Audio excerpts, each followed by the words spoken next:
મહારાજ યુધિષ્ઠિરે પૂછ્યું, હે પરમ પુરુષોત્તમ ભગવાન, આપ શ્રીએ દેવશયની એકાદશીનો મહિમા વર્ણવ્યો. કૃપા કરીને હવે આપ અષાઢ મહિનાના કૃષ્ણ પક્ષની કામિકા એકાદશીના મહિમાનું ગુણગાન કરો.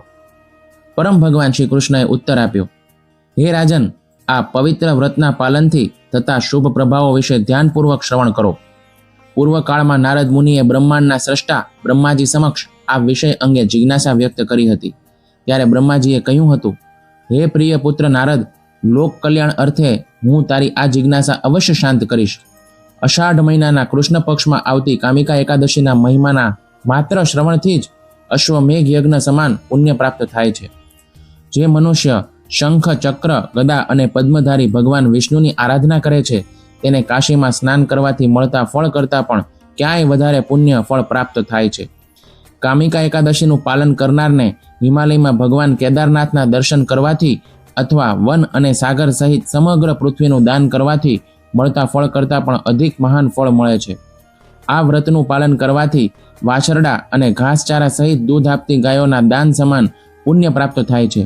આ પવિત્ર દિવસે ભગવાન વિષ્ણુની ભક્તિ કરનાર વ્યક્તિ ગંધર્વો, નાગો અને દેવતાઓ દ્વારા પ્રશંસા પામે છે. જે વ્યક્તિ પોતાના પૂર્વજન્મના પાપોથી ભયભીત છે અને ભૌતિક જીવનમાં લિપ્ત છે તેણે મુક્તિ મેળવવા માટે પોતાની ક્ષમતા મુજબ આ વ્રતનું પાલન કરવું જોઈએ. કામિકા એકાદશી તમામ દિવસોમાં અતિ શુદ્ધ છે અને પાપોનો નાશ કરવામાં અત્યંત પ્રબળ છે. સ્વયં ભગવાન શ્રી હરિએ કહ્યું છે કે આ વ્રતનું પાલન કરનારને તમામ આધ્યાત્મિક શાસ્ત્રોના અધ્યયનથી પ્રાપ્ત થતા પુણ્ય કરતાં પણ અધિક પુણ્યફળ પ્રાપ્ત થાય છે.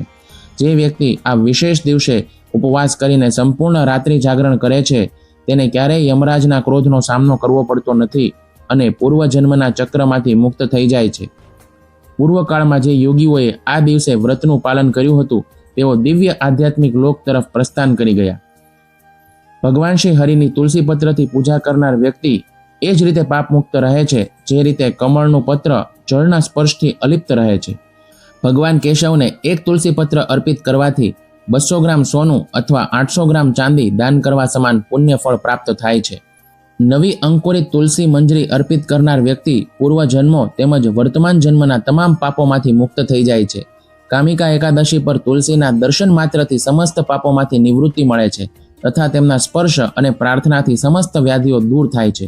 જે વ્યક્તિ આ દિવસે તુલસીનો છોડ વાવે છે તે મૃત્યુ પછી ભગવાનના ધામમાં વાસ કરે છે.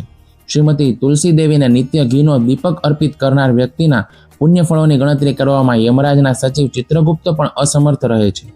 આ દિવસે ભગવાનને ઘીનો દીપક અર્પિત કરવાથી પિતૃઓ ઉચ્ચ લોકોમાં જઈને દિવ્ય અમૃતનું પાન કરે છે. આ શુભ દિવસ બ્રહ્મ હત્યા કે ભ્રૂણ હત્યા જેવા ઘોર પાપોનો પણ નાશ કરે છે અને વ્યક્તિને પરમ પુણ્યાત્મા બનાવીને આધ્યાત્મિક લોક તરફ ઉન્નત કરે છે.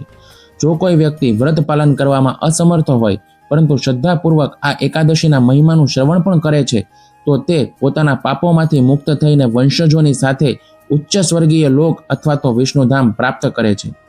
તદુપરાંત આ મહિમા સાંભળીને કોઈએ ક્યારેય પણ એવો મિથ્યા વિચાર ન કરવો જોઈએ કે તે જાણી જોઈને બ્રાહ્મણ, સ્ત્રી કે નિર્દોષની હત્યા જેવા પાપ કરીને આ કથા સાંભળીને મુક્ત થઈ જશે. જાણી જોઈને કરવામાં આવેલું પાપ અત્યંત ધૃણાસ્પદ છે અને તેનું દંડ વિધાન નિશ્ચિત હોય છે. આ પ્રકારે બ્રહ્મ વૈવર્ત પુરાણમાં વર્ણિત કામિકા એકાદશીનો મહિમા સંપૂર્ણ થાય છે. આપ સૌને કામિકા એકાદશીની હાર્દિક શુભકામનાઓ. હરે કૃષ્ણ.